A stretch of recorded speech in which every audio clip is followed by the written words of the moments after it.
ginawa mo siya ng talaga seryoso ka, iba yung iba yung balik. May resulta talaga. Ayun, tapos yung mga mararanasan nating hirap, kasama yun eh.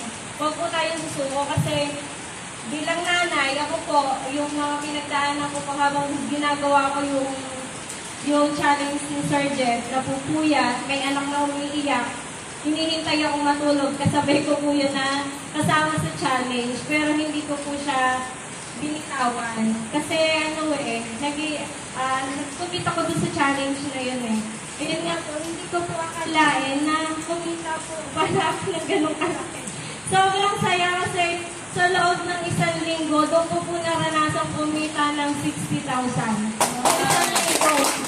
Nakakatawa talaga. Sobrang sabi ko kay God,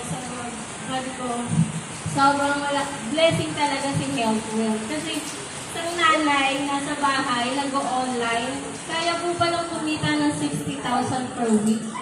Isang linggo, kumita na isang linggo. Nakaranas po ako ng gano'n. Kaya sabi ko, nakakapagsineryoso talaga, full time talaga. Mas malaki pa po pala din yung pwede natin kitain. Ayun po.